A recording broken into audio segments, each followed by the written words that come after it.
All right. Welcome, one and all. Thank you for joining us today from around the country and the world. My name is Cecily Mayart Cruz, and I want to thank everyone for joining us for our conversation today, the struggle for police-free schools and an equitable, safe reopening. I am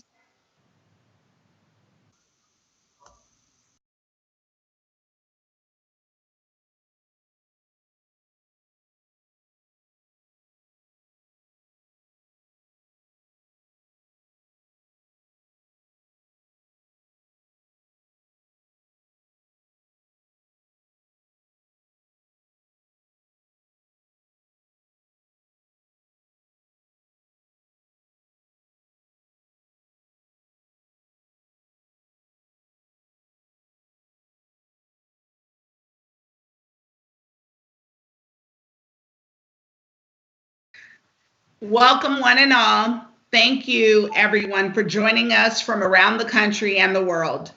My name is Cecily Meyer Cruz, and I want to thank everyone for joining us in this crucial conversation, the struggle for police-free schools and an equitable, safe reopening. I am the United Teachers Los Angeles president.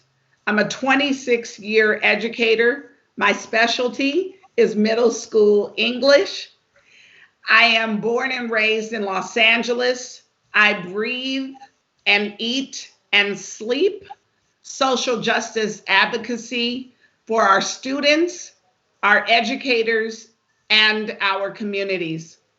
Before we get started, I want to thank the sponsors of this event, the Baltimore Teachers Union, Boston Teachers Union, Chicago Teachers Union, Journey for Justice, Little Rock Education Association, Massachusetts Teachers Association, National Educators United, and United Teachers Los Angeles. Just a bit about housekeeping. With so many people joining this event, we are definitely going to need your patience if we have any technical difficulties. If your stream gets choppy at any point, you might want to reduce your image quality. People will be posting how to do this in the chat. This video will be recorded and shared afterwards on the Haymarket Books YouTube channel. To enable captions for this event, click on the CC button at the bottom of the video. We are moderating the live chat, but we cannot guarantee that everyone will observe our community guidelines. People who violate these guidelines will have their comments deleted as quickly as we are able. Finally, we are reserving some time for Q&A, so please post your questions for the speakers in the live chat. Also, this network of teacher unions and community orgs is building a national day of action on August 3rd to demand a safe and equitable reopening of schools without cops and without COVID. Please let us know in the chat if you are interested, and email Eric Zachary at eric@midwestacademy.com for more info. We'll also put that in the chat for everyone. So now let's get started. We have three fantastic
Police presence in our schools, we know, leads to a negative outcome for our students.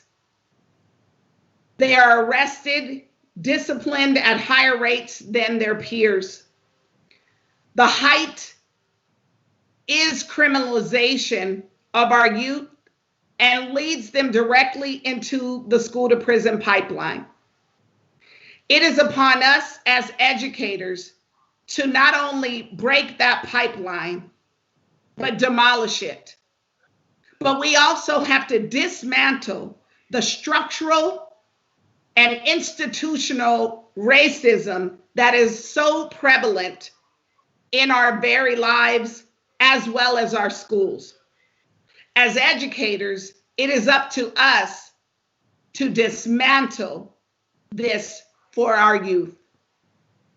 When I look and I see students, I don't see them as the future. I see students as the now.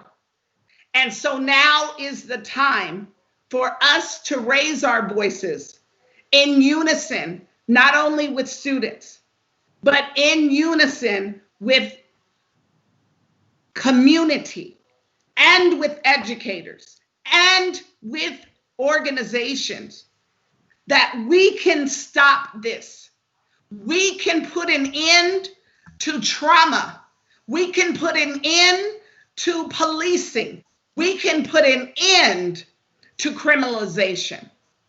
And that's why these panelists are so important to be here today, to speak in one voice on that and call you to action. That we look at ourselves and say, now is the time to be bold. So I'm going to go right now to Priyana from Milwaukee. And I want you to tell us, talk to us, speak to us, and let the folks watching know what you have been struggling for. Thank you, Priyana. Thank you. Hello, everyone. My name is Priyana Cabraal. I'm a high school student in Milwaukee, Wisconsin, and a fellow with our local Youth of Color-led organization, Leaders Igniting Transformation. I, along with many other youth of color in Milwaukee, worked with LIT to spark the initiative to end all forms of policing in our schools. LIT's journey to police-free schools began over 2.5 years ago. Black and brown students have been advocating for police-free schools for quite a while, as they were able to acknowledge the harm that has come from it. Having police in schools create more hostile interactions that put our students of color in more danger. The police officers making us feel uncomfortable in school are no different than the ones making us feel afraid on the streets. Clearly, what we are doing now is ineffective, and it is time for a change. Studies have shown that schools become dependent on SROs and file a higher number of nonviolent crimes, furthermore criminalizing normal youthful behavior. Districts also spend lots of money on arresting us and sending us into the criminal legal system. Not only is it funding the criminalization of students, it also leads to the school to prison to deportation pipeline. There is so much police brutality that has carelessly and constantly harmed Black and brown people. I'm tired of seeing more and more students' lives being taken and harmed by those who have sworn to protect it.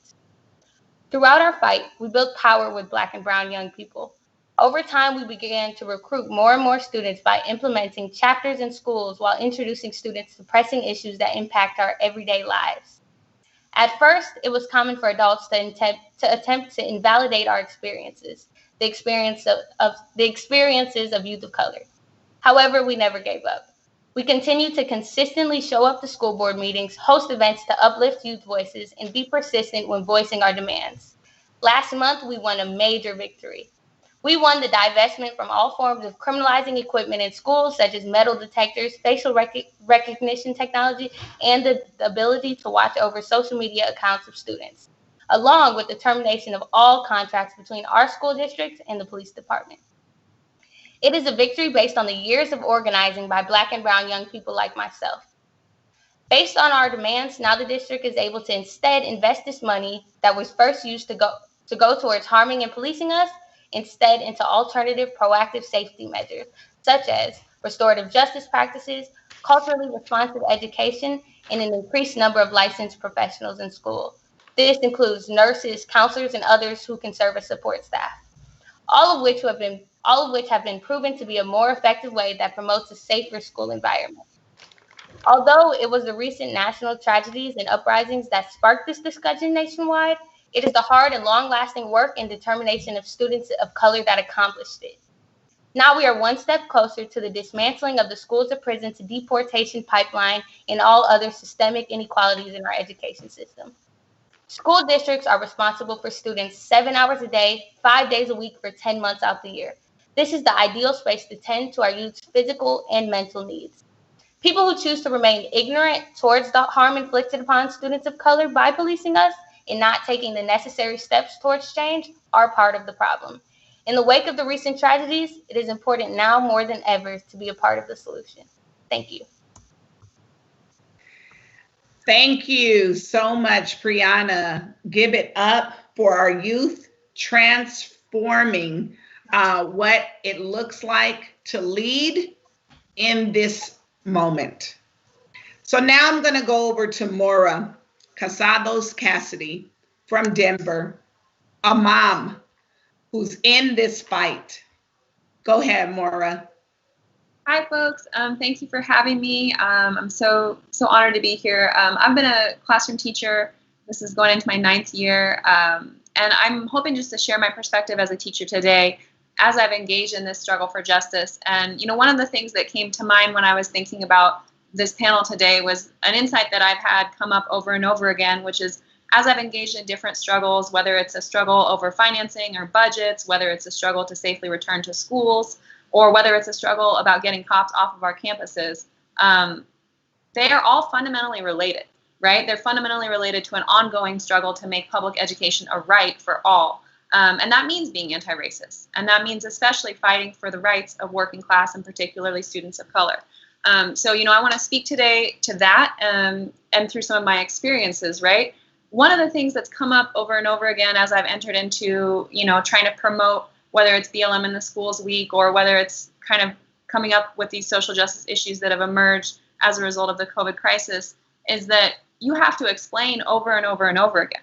And I think of this Thomas Sankara quote. He is a leader of Burkina Faso, a really cool revolutionary guy. And he said, revolutionaries can never get tired of explaining.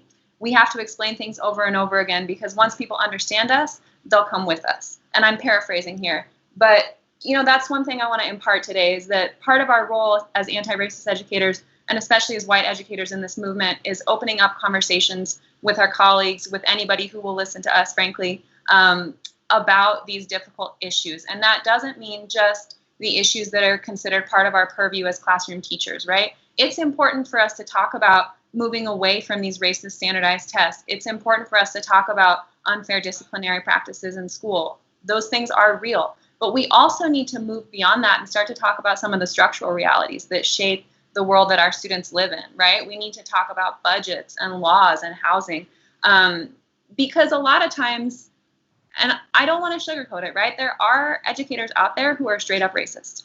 And those are folks who maybe are not going to benefit from these conversations. But there's also a lot of people out there who've been silent for a variety of other reasons, right? Maybe they're cynical because they haven't gotten the support that they needed. Maybe they're afraid of something. Maybe they're ignorant about the realities they need to understand in order to come and be a part of this movement. I've had colleagues who say, I want to keep cops into schools because I'm afraid of school shootings. In Denver, that's been a really big issue here. But the truth is, right, after 20 years of pushing police into mostly oppressed communities, we haven't seen a school resource officer stop even one school shooting. And that's information that folks maybe don't know, right? I've had colleagues say to me, I'm not sure how to de-escalate a student who's experienced trauma when they get aggressive.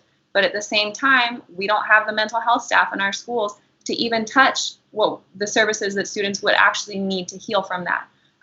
So, I'll leave it at that for my opening comment. But, I think part of what I want to emphasize today is just opening up these conversations as one thing, meeting people where they're at, but also deepening those conversations into the structural realities that kind of we're asked to ignore, right? We're asked to think about what we can control and ignore everything else. Well, what we can control is expanding and changing every day. So now's a good time to start to feel optimistic about that. Thank you, Maura. Wow. All right. A lot to really process and think through. So I hope that folks are trying to figure out what kinds of good questions you want to ask our panelists when the time is right. So now, lastly on our panel, Jonathan Smith, Alliance for Educational Justice, based in Washington, D.C., wearing the shirt Police Free Schools organizer. Talk to us, brother. Tell us what's happening. Absolutely. Before I begin, I want to just dedicate my talk to Raheem Brown, who was the young person who was killed in Oakland. That was the seed that they thought they had buried that became the campaign to win police free schools. Part of some of who we carry in our heart here at the Alliance. Also want to dedicate this talk to LaPortia Massey, who was a middle schooler in Philadelphia who died from an asthma attack because there wasn't a nurse in her school. And that next year, the Philadelphia school system doubled down on the number of police and still offered no nurses. I dedicate this talk to George Carter III, who was a young person from New Orleans, who we lost. Again, like so many young people, no neighborhood school in his neighborhood after Katrina, and was killed by another young person on his way to school at like 6:30 in the morning because he has to travel across town to a charter school, and who was criminalized by the New Orleans Police Department in his death. And then I dedicate this talk to Amber Evans, who was an organizer of Ohio, who we lost almost a year and a half ago, and excited to report that in her hometown, Columbus, they have just won police-free schools. And so excited to bring that and to know that in our loss, we are still gaining, we're still moving forward. Again, my name is Jonathan Stith. I'm the National Director for the Alliance for Educational Justice. AJ is a national network of 30 youth-led and intergenerational groups who have been fighting since 2008 to dismantle the school-to-prison pipeline, and have been part of the leadership along with the advancement project of the national campaign for police-free schools, which we've seen so many cities now turning to dismantle the relationship between themselves and school police departments. And we're just really excited to have this conversation and talk about the connections between COVID and cops. And for us, part of what we understand what a police-free school is as Priya said, it's about dismantling policing infrastructure. It's about interrupting, dismantling policing culture and practice in our schools, and building a new liberatory education system. And for many of us, for myself and many folks in the Alliance, we found ourselves kind of almost shaped by our conditions to move towards abolition, and this idea that on some levels, our school, it wasn't a school to prison pipeline. They were already prisons. And so abolition seemed the only viable ideology that was going to move us towards what we care about. And then if we understand the history of policing in this country, starting at slave catchers, then we also ground ourselves in the history of knowing that the average age of a runaway slave during that time was a young person between the ages of 13 and 29. And so we can see that they only chased us from the plantation into our schools. And what we see with Priya and so many others, a decision to turn around and fight for a new way, a new vision. And we're excited to talk more about that and what is possible on the other side of this moment. All right. Thank you so much, Jonathan. And let's just give it up for all our panelists. So now I'm going to mix it up a little bit. And before we get into actual panel, before we get into the Q&A, we're going to just have you speak on a topic. And so I'm going to go to Maura first. And I'm going to ask you this question to say, you spoke a lot in your talk and spoke on being anti-racist, actively anti-racist. So educators in this moment right now, where we are in this crossroads that I'm naming crossroads and hope, right? Crossroads and hope. Educators in this moment, what is the most pressing issues that you see right now for us to move forward? Maybe there's someone in the audience, Maura, that is on the fence, doesn't understand why we should have police-free schools, doesn't understand why we should be actively anti-racist. Please speak to that. All right, right on. So I guess to me, it seems like right now there's a movement coalescing around the idea that our schools should be a safe haven for students. And that safety does not only mean physical safety, but it also means for students to have mental health and emotional safety and to be protected from the violence of poverty and policing and criminalization. So, you know, as we see, a lot of educators are coming out of the woodwork right now to say, hey, we don't want to go and put our lives on the line to return to work under the conditions of a global pandemic. That's not safe for us. It's not safe for our communities. And I think there's a connection between that and the work that's being done against policing and criminalization of our students in schools, right? You know, one thing I think is really important to understand about the connection between those struggles for safety is that we've found a lot of hope in trying to understand budgets as moral documents.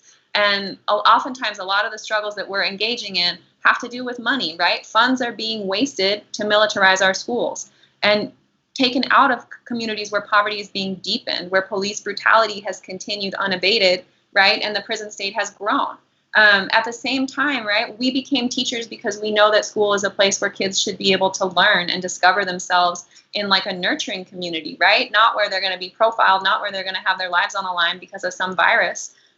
So when we engage in these struggles, right, we need to look at the budget of our city, the budget of our country, the budget of our school district.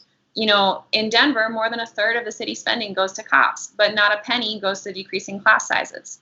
We have a country where we're spending more than $1 trillion on the military, and we have doctors and nurses wearing trash bags because they can't afford protective equipment. So, you know, as we enter into kind of uniting these struggles, we have to understand, right, that when we demand resources, we're also demanding a more humane way of life, right? Something that recognizes our essential humanity and our right to nurture our children in our communities. So I think that's coming up in a bunch of different ways, and it's part of our job as activists to kind of enter into that conversation and provide some clarity about the big picture and how we can connect the dots. Okay, thank you. I want to just jump in and thank you, Maura. I want to make sure to let everyone know, because some folks may have just been tuning in, we have dynamic panelists. We have Maura Casados Cassidy out of Denver. We have Priyana Cabraal coming to you from Milwaukee. And then we have Jonathan Stith, AEJ, coming to you from Washington, D.C. And I'm your host, Cecily Meyer Cruz out of Los Angeles. And we're talking about police-free schools. We're talking about what is it going to take to move this conversation. I keep saying it's a crossroads between horror and hope, you know, criminalization and aspiration. Where are we? How do we get there? A lot of folks have been talking about Black Lives Matter like it's a new phenomenon. It is not. Black lives have always mattered. Now it's all here in front of us, right? I said COVID laid bare our inequities, but the COVID pandemic really showed the global, all the world was able to see what happened to George Floyd. Now, like, let's make no mistake about that. We know that this has been happening, especially in Black and brown communities, for a long time. But now everyone was able to watch someone say they can't breathe. I thought it was 20, 30 years ago when we brought it to Spike Lee, Radio Raheem, 1989, Do the Right Thing, I Can't Breathe. Then Eric Garner, now George Floyd, and the countless others. What will it take? this is our time. So when we look at Black Lives Matter, and they've always mattered, and we talk about all Black Lives Matter, that includes trans and non-binary friends as well. We have to say that we have to take root, that this is the now. We must talk and teach about Black lives. There could be no other excuse for that, especially right now. Black Lives Matter, the movement for Black lives, what we are pushing forward in the conversation around letting us reopen or re-engage in physical school, to say we have to have needs met, because no longer will the Black community be sacrificed.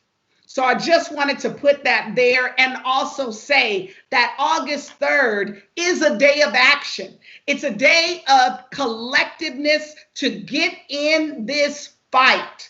Whether you've been standing on the sidelines, now's the time to jump in. This is going to be your time to step in the gap and say, how do we address this? Are we going to be just protesting? Are you going to join a caravan? I'm going to talk to you a little bit more, but now I want to jump on to talking with Priyana. So Priyana, youth have been leading in this moment. You have been out there. You described it. What do you need from us as adults? What do you need from us as community? And what do you need from us as educators? Talk to us, sister. Well, considering this is a movement led by youth of color, based on the experiences that are constantly being endured by youth of color, the best thing that educators and adults can do to support us is to listen. Listen. Because the young people who are most at risk of harm due to policing are best able to lead the dialogue about developing truly safe and supportive schools. We have a vision for safe, supportive, and inclusive schools. In order to create a new way of valuing the dignity of students, educators must center the experience and expertise of young people to develop these policies that follow our visions. Allies to young people need to follow the lead of Black and brown youth who are demanding police-free schools. They need to listen to the experiences, problems, and solutions being proposed by us, the youth of color. Because, in my opinion, adults and educators do not belong at the front line leading the fight to what our ideal safe school should look like. Adults belong in the back, listening to our stories, acknowledging our struggle, and supporting us and advocating for our change. Because in the end, we are the ones that are going through this. And when the youth of color are telling you that this is not working, and when the youth of color are telling you that having police in my school makes me feel unsafe, just like having police on my streets makes me feel unsafe, then you need to listen, because you are not the one in those schools. You need to support me when I tell you that this is how I feel. And you need to advocate for us when we tell you that we don't want this to happen anymore, that we need something new, that this is what we keep trying, and we keep trying different ways of policing in schools, whether that's security in schools or police officers or SROs, and none of them are working. I'm tired of being criminalized in my school. I'm tired of feeling like a prison when I walk into my school. I'm tired of seeing the racial disparities between my school and the white suburban school. And this is what I'm telling you guys. So you guys just need to listen and support us in any way necessary. Yeah. Well, if that wasn't ever a mic drop, I don't know what it was. Priyana, thank you so much for saying what you said. And to the audience, I'm an educator as well. We're educators here. I want you to actually soak in and listen to what Priyana is saying. Our times in school are behind us. We may have felt like Priyana at one time, or we may not have. So I'm asking our viewers right now to listen to Priyana. Listen to other youth like Priyana in this fight. because we've got to listen to our youth, because they're asking us to, and they're demanding us to change. It's not about an individual. It's about what the youth are feeling in this moment and in the schools. This is our time to listen. Thank you so much, Priyana. Jonathan, I know you were like vibing. So here's a question for you, my brother. What do you say to school leaders who agree with no police in the schools, but don't want to lose the support from families? What do you say to that? Mm-hmm. I listen to Priyana. I think yeah, I'm curious around what families are saying. I think there's a lot of myth busting that we have to do. And in that conversation, there's a lot of courageous conversations to be had. I think Maura talked about it a little bit. She said not one. You have to give them a little bit credit, but they looked at over 200 school shootings, and only 2 have been stopped by school resource officers. Tragically, the most deadly and tragic school shooting that we experienced in this country, there was an SRO on site, and that SRO did not stop it. In fact, he went and hid. And on top of that, there was a case that came out later in Florida that ruled that police didn't have a responsibility to protect students. So there's a lot to be raised and to thought about this question around the question of school shootings. Often, too, also what we say, too, is by the time a young person has picked up a gun to shoot a school, it's already too late. And part of what Priyana and other young people are saying is, how do we create the kind of cultures, the infrastructure in our schools that don't make that even an option, right? And so there's a larger conversation that needs to happen in schools around how do we create the kind of environments where our young people feel nurtured and cared for, seen, and not criminalized. I think for the Alliance, we have some very key strategies that we ask communities and school leaders to look at, because again, we understand that ending the contract with policing is just one aspect of policing. And as we say, with Priyana and so many of others who have won police-free schools, we say that's just the beginning of struggle. That's not the end, right? And that there's so much more to build. And so we challenge folks to have a conversation around decriminalization, looking at the laws that criminalize young people in their classrooms. Again, we looked at, I entered this fight in 2015 with the assault at Spring Valley, with the video recording by Naya of Shakar, a student being choked and slammed by an officer. And we looked at and we were able to document and try to build rapid response to over 114 assaults. And when we looked at those assaults, oftentimes the young people are the ones catching charges. The things that young people were getting criminalized for were normal youth behaviors. And so we have to ask a question around that. We also ask folks to look at the investment. How much is a school or your community investing in policing young people versus investing in their development? That's a very clear question. Delegitimize. So you have to have some real data, right? I encourage the conversations to what's really happening? What's the real story in policing in Chicago, one of the cities that is still struggling to win police-free schools? At one point, they didn't know how many police officers were in Chicago schools, right? And so there's some real information and data, and most people don't know the data around it. Every time we would help a community figure out how to rapidly respond to an assault, one of the first things they would note was that they didn't even know the level of policing that was happening in their schools.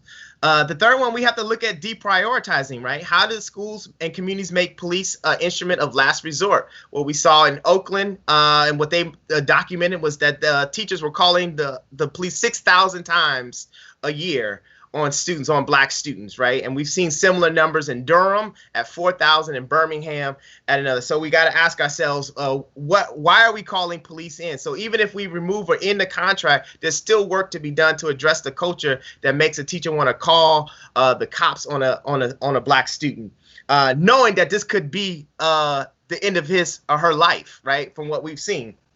And demilitarize, right? Maura talked about it. The amount that we spend on metal detectors, and some school districts like LA that just won a massive reduction, right? They were getting armored tanks and transformers and all kind of stuff. Well, they didn't get transformers, but but they were getting military aid from the federal 1033 program, and all of that is ultimately about how do we end the relationship between police and schools, right? And I think that's the ultimate question, is like, how do we create an environment that they are never necessary? And that takes a lot of will, that takes a lot of courage and determination. And I think school leaders have it within them to do that. Thank you, Jonathan. I mean, you know, we can snap on that one all day. Yes, Priyana, thank you, helping me out. All right.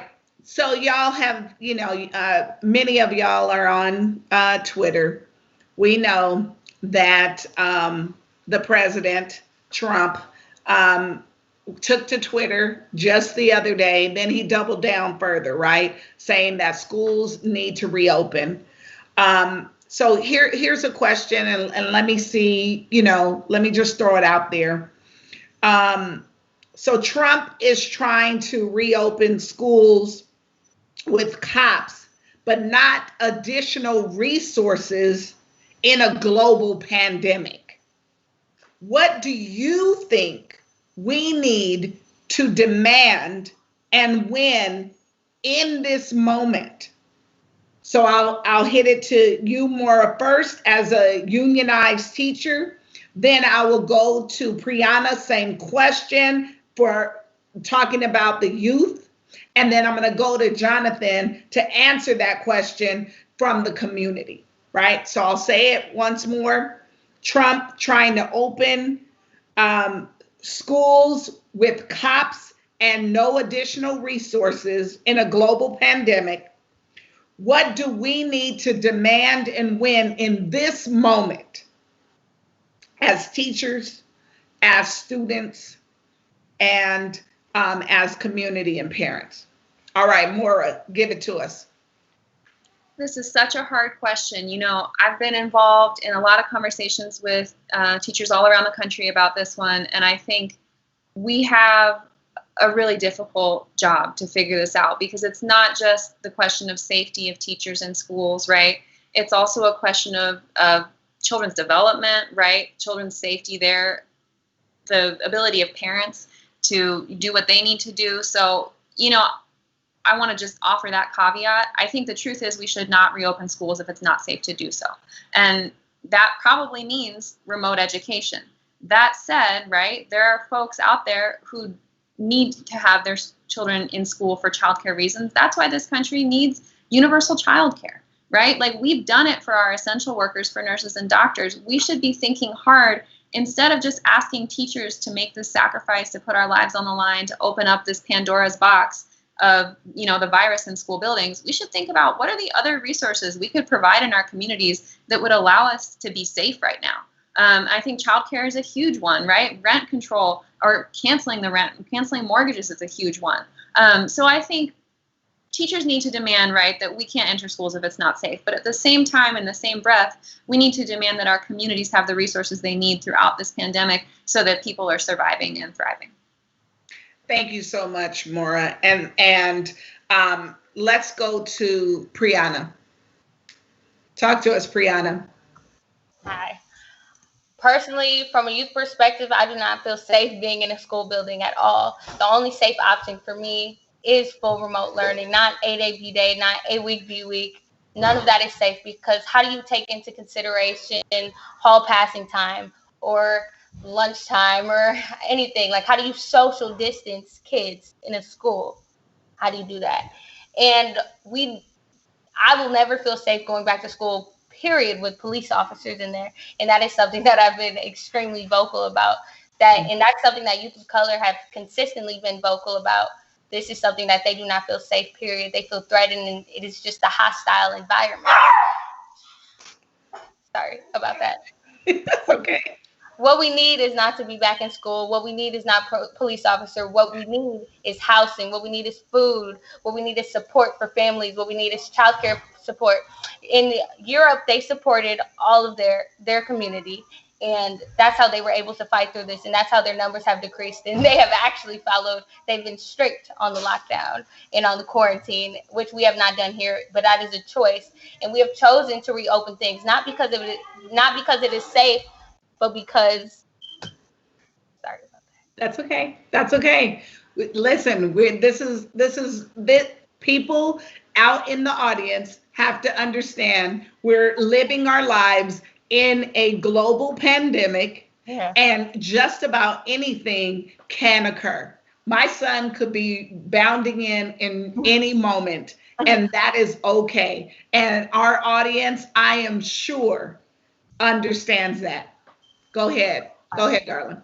But as I was saying, they reopened things not because it was safe to do so, but instead because from an economic standpoint, which is something that as I've watched meetings or newspapers and such, I've seen a habit of the Republicans talking more about economic standpoint in businesses, whereas I've seen Democrats talk more about like supporting the people and the families and what they need and the necessities. And I think before we even discuss going back to schools, that being with police in them, which should not even be an option right now. But before we discuss going back to schools, we need to discuss how we're going to provide for our people. We need to discuss another stimulus check.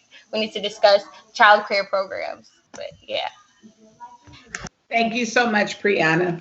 All right, Jonathan, give it to us. I mean, it's real simple. It's listen to Priyana. I don't know.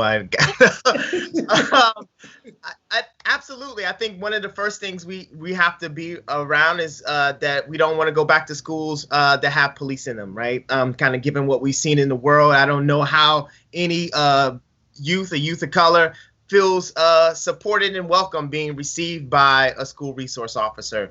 I think to Moore's end, absolutely, right? There needs to be provisions made. What we're learning about education is its real role in society, right? It is somewhat an economic driver or support, if you will, as well as for students is also social, right? There's ways that they meet that. And I think that those are tensions that we need to be aware of. So we would be like, we would definitely we have to really look at how, again, going back to these Ds, how do we decriminalize? Like, are we going to be arresting students for not wearing masks or not social distancing when they haven't seen their friends for almost what feels like a year or 20 years, right? Like, how are we going to really understand that? And so we have to, I think we need to look at PPE for all and making that testing. We don't want our schools to become kind of COVID concentration camps where our young people become these containers of COVID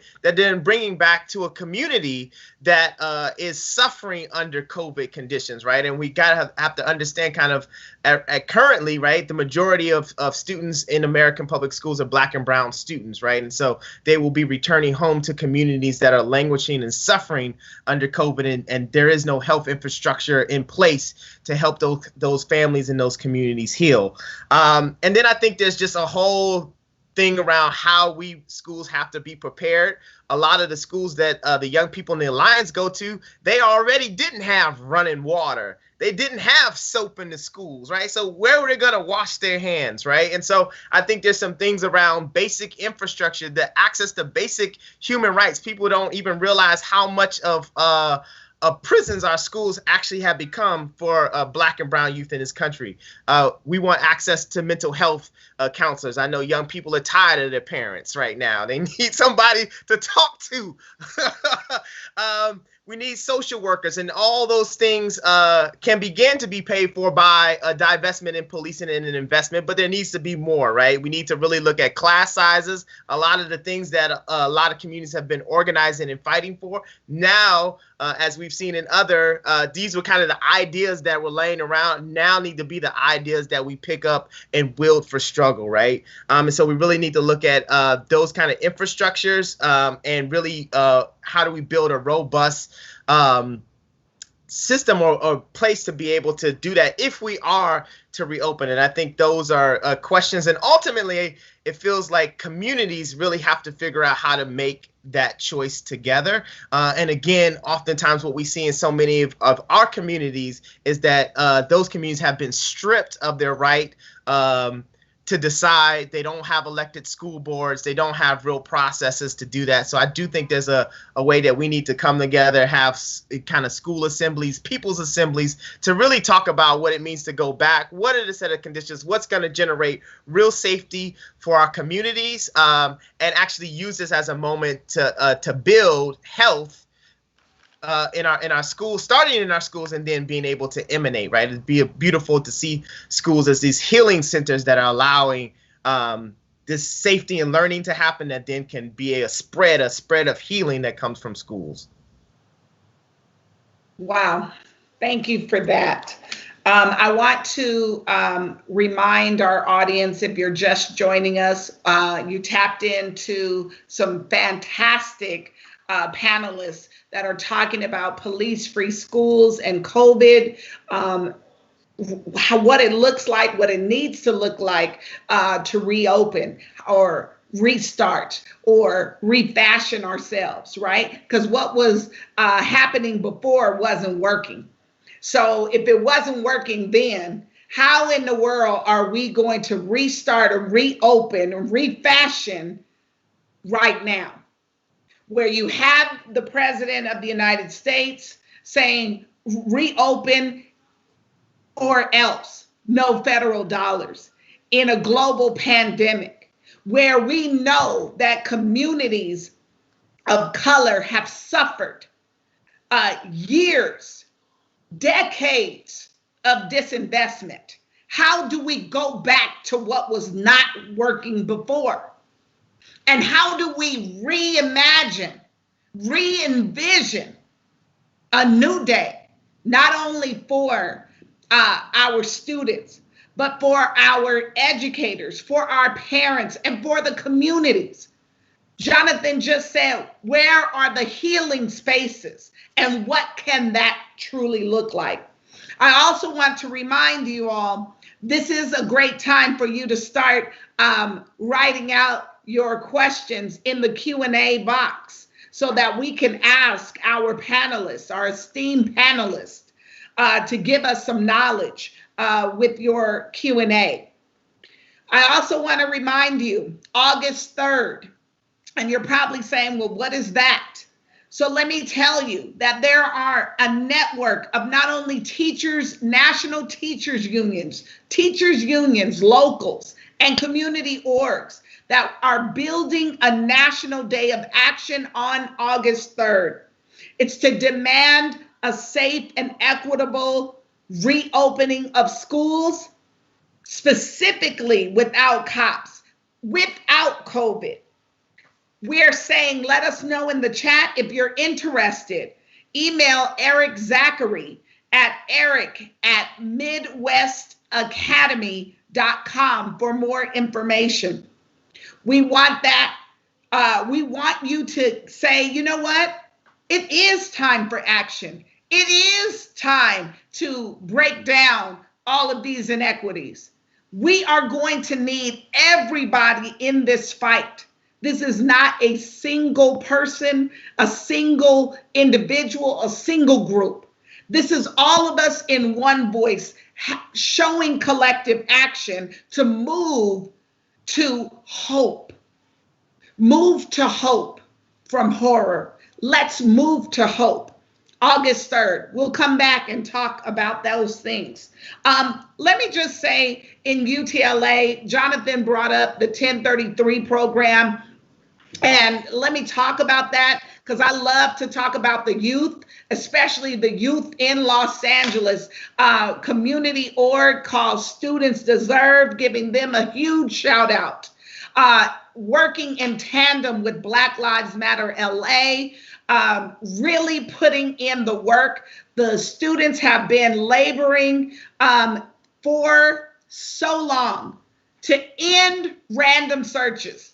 How people are searched coming into schools.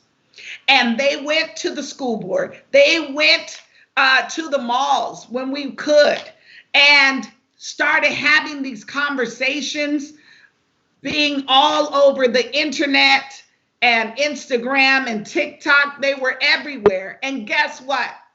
The students won on June the 19th of 2019, an end to random searches.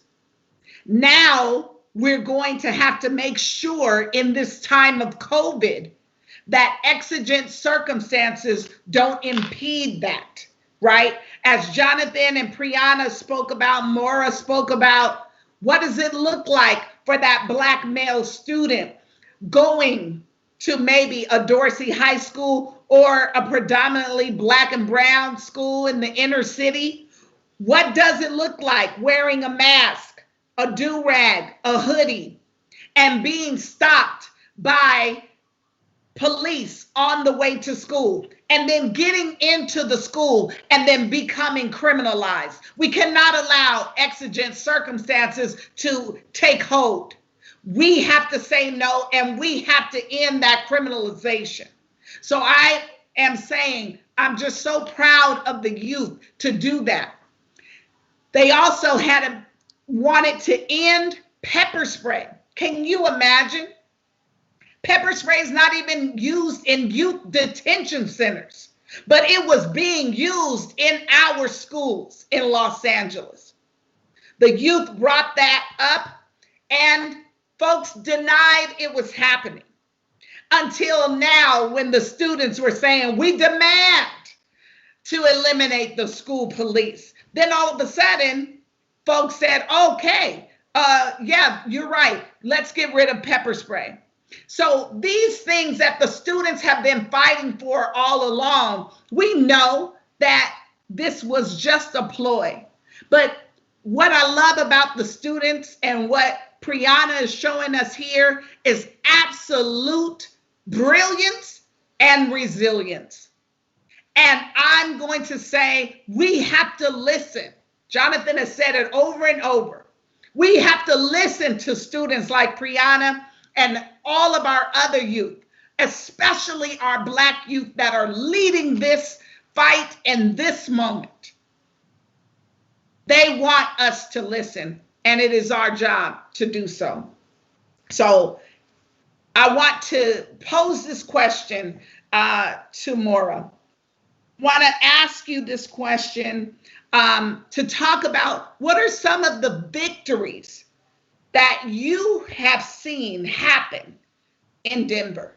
What are some of the victories that you can share? I'm going to go to Priyana. Priyana touched on it. I want you to dig in and get that.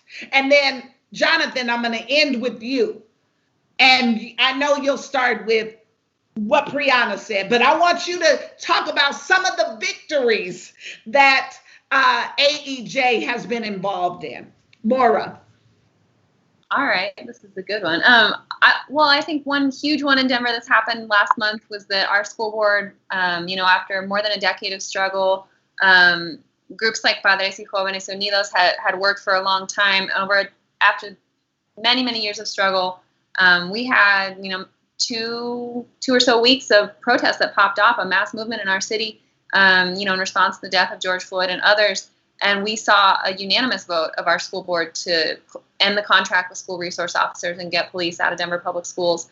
That's just a watershed moment for a lot of folks who've been in the struggle for a long time. And so I think that's something that we're still in the process of celebrating. There's a lot of negative things in this world, but that's one real positive one. That doesn't mean the fight is over, right? We know that, like the Black Lives Matter in the school week, there's those 4 demands, right? That we have to have not only cops out of schools, but also, teachers of color. We have to have Black history and ethnic studies, right? We also have to have an end to zero tolerance disciplinary policies. So I think the awareness and the consciousness around those demands is rising. And we're kind of moving on the up and up right now. Yes. All right. Give that to Maura.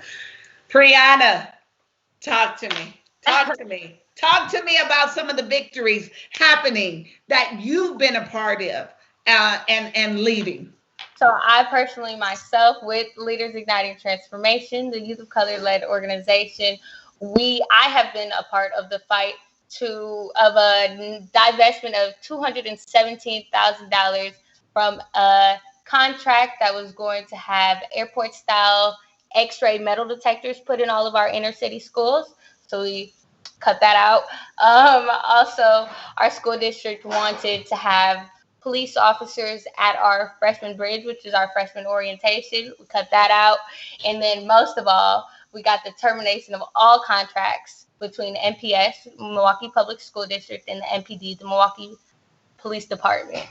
And on top of that, that ended all purchasing of all criminalizing equipment, which included metal detectors, facial recognition technology, or the ability to track over or to look on students' social media accounts. So that was the biggest one, definitely. But this is a fight that LIT and its students of color have been fighting for 2.5 years now. I was only a part of a little segment compared to the great things that they have changed, and it's really admirable. But the biggest one, to get police out of our schools for good, this is a fight that our youth have been begging for. They've been going to school board meetings. They've been testifying. Even when it was virtual, we've been going to school board meetings, these long meetings, and testifying. Like, I think it is the persistence and the determination of our students that accomplished this.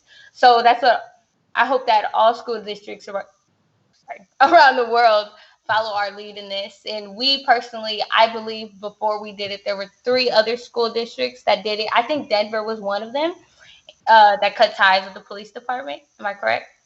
And after they did that, they saw a 47% decrease in suspension rates. And this data is especially important because we all know suspension rates, expulsions, and arrest rates are skewed disproportionately towards Black and brown students. So this is just big statistics. But now our fight is not over. We will continue to fight, and we will get them to implement all of these proactive safety measures that we have been talking about for years. This is the restorative justice practices.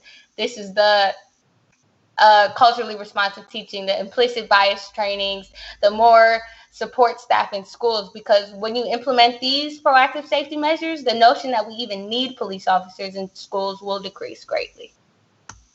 Thank you so much. Jonathan. I mean, you know what?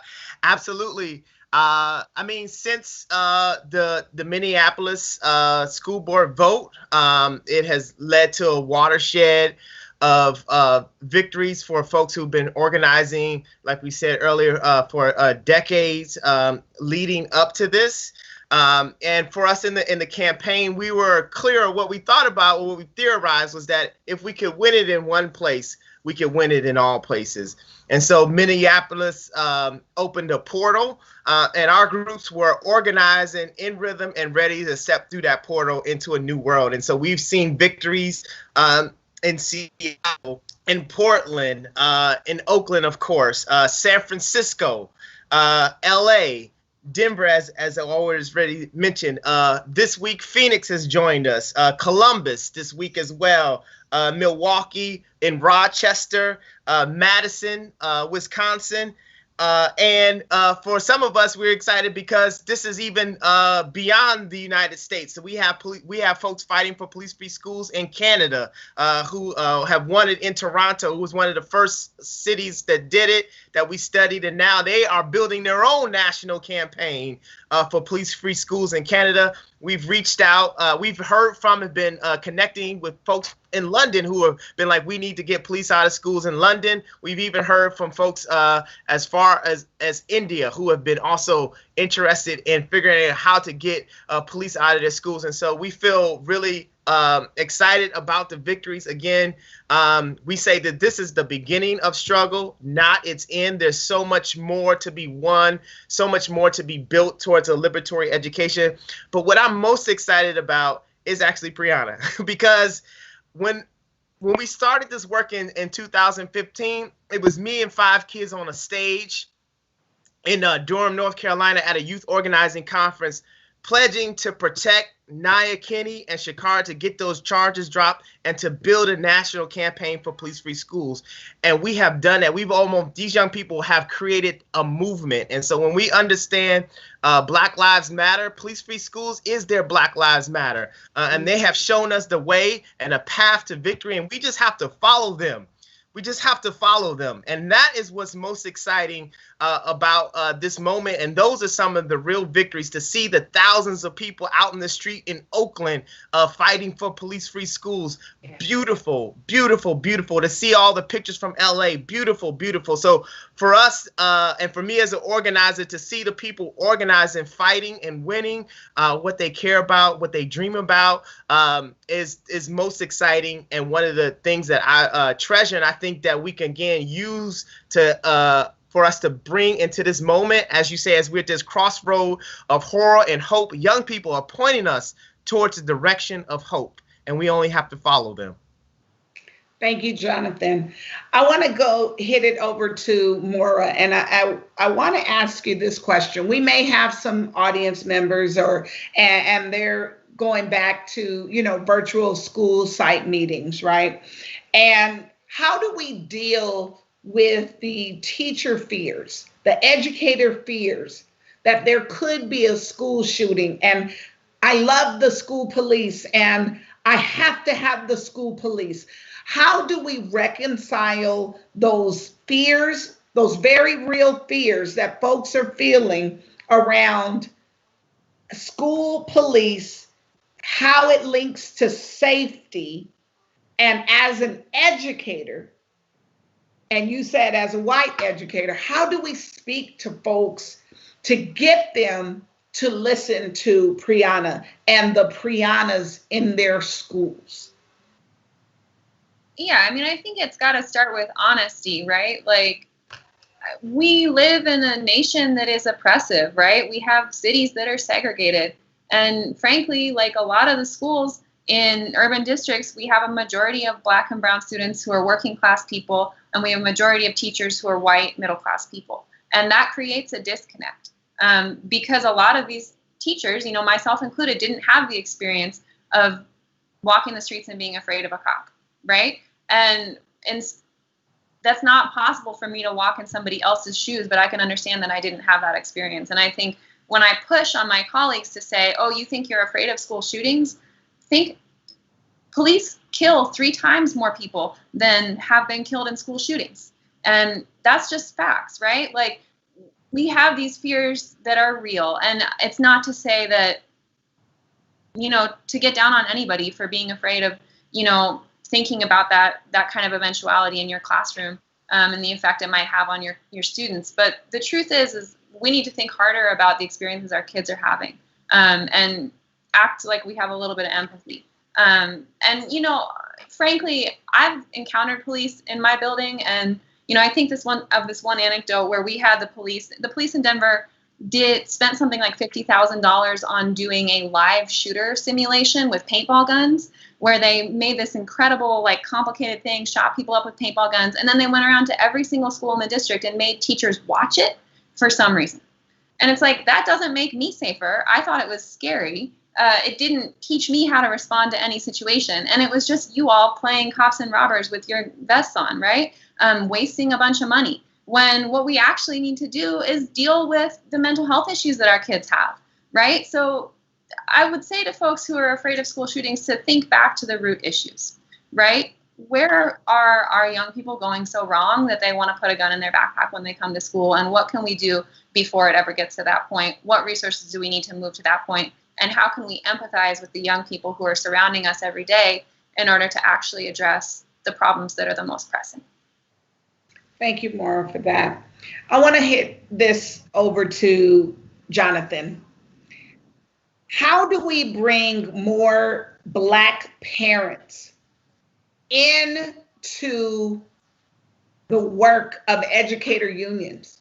So you're a community organization. How do we bring more Black parents into that work and be able to center their voices within the confines of the educator union? Yeah, I mean, again, that's another courageous conversation that we have to ask, because we have to ask where there seems to be a natural alliance and alignment, why is there disalignment and disunity? And as Morris pointed out, we can only look at white supremacy and racism as a means to breaking that natural alliance and that alignment that would exist around the education of a child. And so so for us, I think part, or at least for me, part of the question, part of also the answer is that parents also need their space to organize and to find their voice. I think that we can look to examples like the Journey for Justice Alliance, which is a national network of Black and communities of color organizing across the country, as a really great example of where we can learn from them what it takes and some of their lessons that they've had around trying to work with teachers unions and be able to forward those and advance those. And so I think that there, again, as G2 Brown likes to say, he's clear that he has more in common with a teacher than he does with a privatizer, right? I think there is some common ground that we need to explore and define. And for me, as an organizer and one kind of moving in an abolitionist ideology, I think that abolition, again, offers a space and a place for us all to be in and contribute. And so when we think about, again, the history of abolition in this country, there were white abolitionists.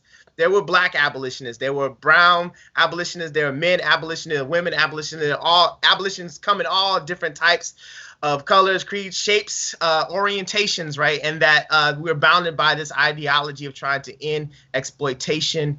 And I think that begins to set some common ground around what we're about, what we're trying to build together, particularly when it comes to the education of our children. But it starts with some conversation with folks around how to do it well, learning from the expertise of parent organizers, and really being able to really reconcile with some of the past and being a movement towards, like you said, at a crossroads, towards a new vision. And that requires some repairing some harm that has happened historically and going on currently, and new promises towards to be in relationship with each other moving forward. Thank you for that. I do want to mention that we have a Google folder with resources in the chat. We ask that you take those resources and share them, because when we're talking about police-free schools, we're talking about what does it look like to reopen schools right now. We definitely need some resources, because we're going to have to bring our colleagues along in a different way. I want to go to you, Priyana. You spoke about having cultural pedagogy, right? You talked about, and I'm just going to assert ethnic studies to really talk about ethnic studies. So some of the courses that you would like to see in your school, right? Instead of funding police and cops in your school, what are some of those type of programs that you touched on? I want you to dig in and tell educators what you want to see. So when you come into a classroom and folks have their curriculum, as Jonathan says, you have that same textbook that has been there since 1995. How do you mix it up for a Priyana Cabraal? How do we mix it up to really teach, to inspire our youth? So please talk to us as educators. We need to hear your voice in this matter. Thank you. Thank you. For myself, I'm someone that piles up on AP classes to get the best knowledge that I can, especially when it comes to history. And something that is consistent and repetitive within all the schools I've went to and all of the curriculum that I've learned is I keep learning the white man's story. And I guess they say the winner is whose story gets told. I guess that's apparent.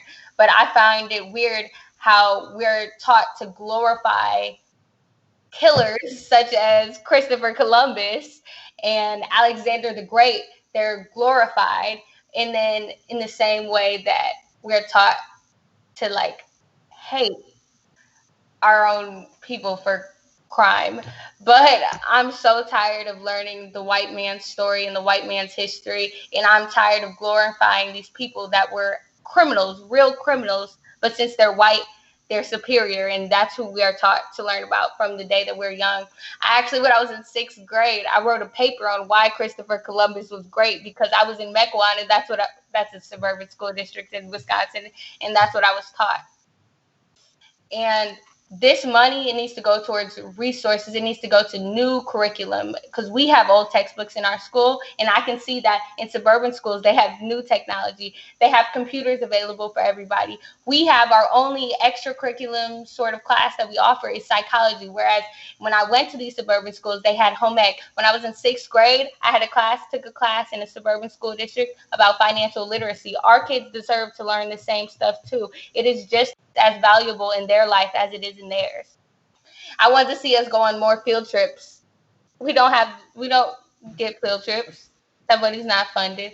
I'd like to see us implement some of the practices that I mentioned before, such as restorative justice practices. And the reason why I said the notion that we would need police in school would decrease because of that is because putting police in school or arresting students or suspending students is just a Band-Aid problem. That does not solve anything. That does not solve the greater problem. But if you implement these actual restorative justice practices, or if you implement these actual de-escalation trainings, they will solve the root problem. And they will provide students with holistic approaches to these problems that would de-escalate situations instead of further escalating them and creating a larger problem at the end. I would like to see an end to all seclusions and restraints of students in school, because it's never that serious. I would like to see us have the same opportunities, the same classes offered, the same field trips, the same technology, the same curriculum, the same newer books. And I would like to see us as our white counterparts, and I would like to see us learn about our history. As many AP classes as I've taken, and as many history classes as I've taken, I've never once learned about the history of Africa. Only about slavery. And when that's all that we're taught. And when you look up Africa, or you look up slavery, you see the poorest parts in these dirt poor pictures. And I, for one, know that Africa is beautiful. Why don't we learn about that? Why don't we learn about the culture? Why don't we learn about the rich, great, why do we worship and glorify the rich, great Mansa Musa in Africa? Why are we instead glorifying Christopher Columbus? Why are there statues of Christopher Columbus? I'm tired of that. I'm tired of learning the white man's history. And then, if you don't mind, if I can even touch base on the question that you asked Maura about what I would say to a teacher or even students. Please do. Who are afraid in school because of their fear of school shootings. I would just like to add that there were police outside of Parkland. That didn't stop anything. There have been police and metal detectors outside of nearly all schools since Columbine, and that did not stop anything. And let's not forget where school shootings take place. Let's not forget that predominantly white schools are the schools that have school shootings. Let's not forget that let's not forget that white people are the perpetrators of school shootings. But why are we policing Black and brown schools? Why are we criminalizing Black and brown schools if evidence, if research is showing us, it's apparent that our white counterparts are the ones that are typically committing this crime? And I know for one, the suburban schools that surround my inner city school do not have metal detectors. I know that they do not have police. I know that they do not have security guards. If they're the ones committing the crime that you are so afraid of, then why don't you do the same thing that you're doing to them? Why are we the ones feeling like criminals? Why are we the ones that are being affected by the school to prison to deportation pipeline? Yeah, that's all I have to say. Thank you. And yes, that was a mic drop. Thank you.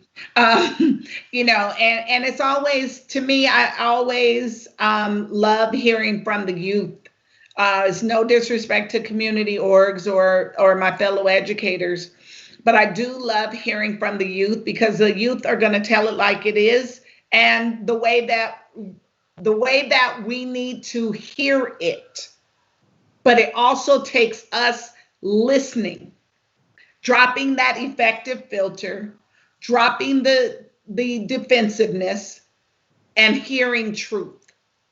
And that's what Priyana brought us here today, is some actual truth. And I would just ask that our audience members take that truth in, and let's figure out how we change, how we go from horror to hope. How do we do it? Not only for ourselves, but for our youth. So Mara, I want to ask you, and then I'm going to wrap up. I have one last question to wrap up with, but I want to just throw this out there. So I talked about August 3rd, and I was like, it's collective, it's a day of action. Should educators right now be prepared to strike if we don't win these type of demands for a safe, equitable reopening? Your honest opinion. I just want to hear it from you. My honest opinion is hell yeah. Don't tell my union president I said that maybe, but yes, absolutely, right on. I mean, what else, what more pressing issue is there than our safety and the safety of our community, right? Like, what better reason is there for us to throw a little people power around? That's right. All right. Priyana's like, yes, you're down with that? You are? Jonathan, how are you feeling about that? Absolutely. I think that, again, this is some common ground where teachers and students can be like, we're not going back to schools with COVID and cops in them. And I think this is, again, rich ground for us to, again, move towards hope, repair what has been harmed, and promise to together build a new future and to reimagine schools, to reimagine safety. So absolutely. And the full liberation of our people, the absolute full liberation of our people. I just want to make sure that we put that in there. So the last question for all you beautiful panelists. So the top 3 to 4, and you can be brief, the top 3 to 4 things you feel that we need to win in order to usher ourselves back into physical schools.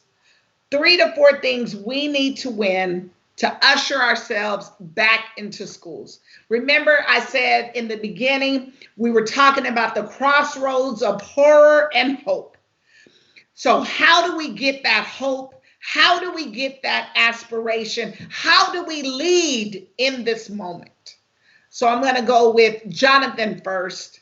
Then I'm going to hit it with Maura, and then I'm going to close with Priyana. Jonathan. Absolutely. I think we want police-free schools. I think we want to talk about PPE for all, that we want to protect all our people. We also want to talk about a massive reinvestment in public education and its infrastructure where it's most needed. I feel like those are my top 3 things that are going to help move us towards that. And then for communities that don't have it, return to community control of their schools. Again, in this moment of crisis, communities need to be seen as critical partners and allies in helping to make this decision. Because if you make it without them, community, then you're just really inviting fire into your chest. All right. Maura. I'll say number 1 is resources. We need the money. We need the dollars. Like, I saw somewhere that an F-22 one plane is $150 million. $150 million could cut every single class size in Denver in half for a year. That's 3,000 teacher salaries we spend on one plane. We need resources in our schools, not only for the classrooms, but for wraparound services. That's my 2. We need wraparound services. We need healthcare. We need childcare. We need food and housing.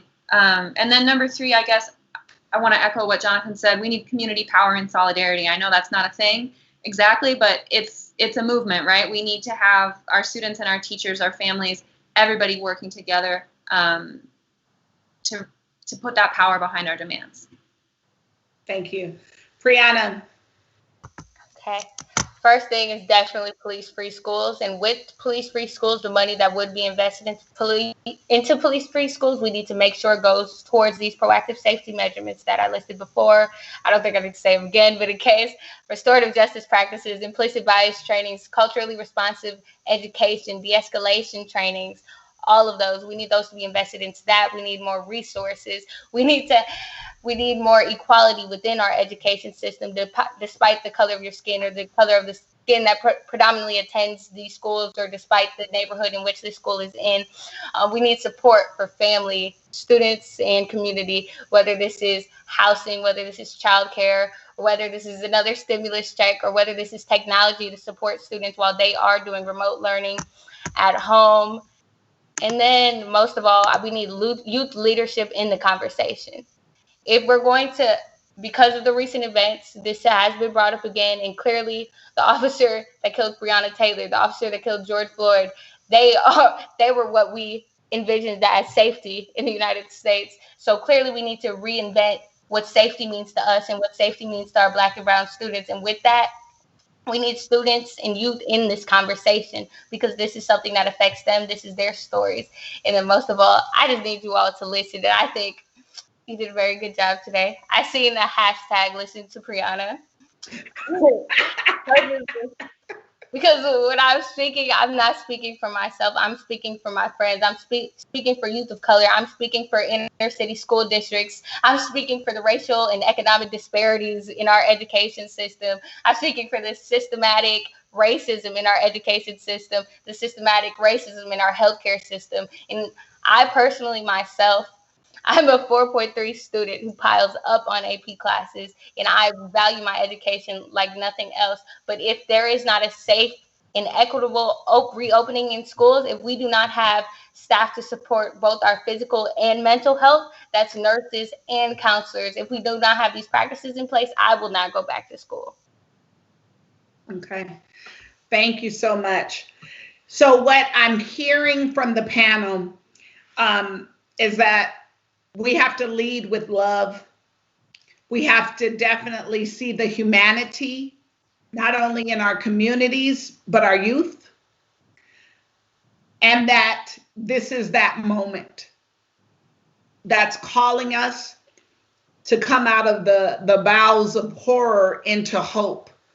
The Google chat has the chat has the Google folder of resources that we need you to obtain and share with your colleagues on police-free schools. You know, I feel that teaching is a revolutionary act.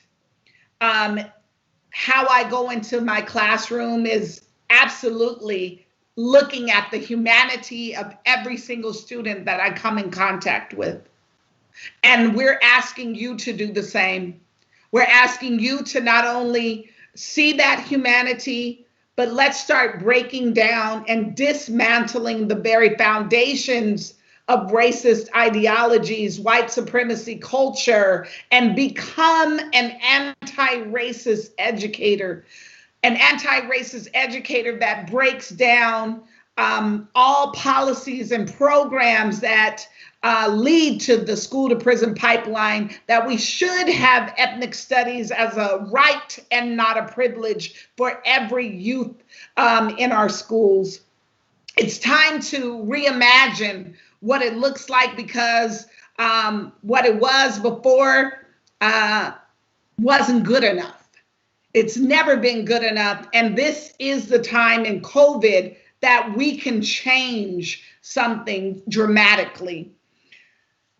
It's time for us to be empowered, be inspired, and to organize. I spoke about August 3rd as a collective day of action within our locals, within the states. And I want to know in the audience, who is down for an August 3rd come together moment with not only the panelists and organizations and Black Lives Matter and all of us? Who is down to get in this fight with students, parents, and the community and educators to actually say, we have to move from horror to hope. We have to demand better. We must demand from our federal government, Trump, the potential nominee, Biden, our Congress, that in a global pandemic, You need to fund our schools. They have been decimated too long. We must fund our schools. It is the time to do that. Who is down? Show me in the chat that you're down to organize something, whether it be having a press conference, whether it is going to a bank, whatever it may be, to say absolutely not. The profiteers will not get over, because we are talking about people, not profits. So we want to make sure that we are on that. This is the moment right now that we can actually be a catalyst for change, to re-envision what is truly possible for ourselves and our youth. Our schools are places and spaces for learning and creativity and building those long-lasting relationships. It is the time to be bold and be creative and step out of fear, uncertainty, and doubt. We can imagine something different for our students and for ourselves. And saying that police-free schools is the answer. We have got to say this and believe it, because we want our students to be scholars, not suspects. This is the time. This is the moment. What side are you on? Are you going to be on the side of the youth in this fight? Or are we going to be on a different side? We are asking, Priyana and all of the youth are asking us in this moment to decide what we are going to do. I know that I have to look at my son and all of the youth, and I want him to know that mom and the rest of the educators, the rest of the students, the rest of the community were standing on the side of righteousness in this fight, in this moment. It is up to us to imagine something different, to imagine something different for our babies. Now is that time. Our students deserve it. We deserve it, because we've got to do more than survive. We have got to thrive. We want to thank you for coming to this session. We hope that you share it far and wide to your networks.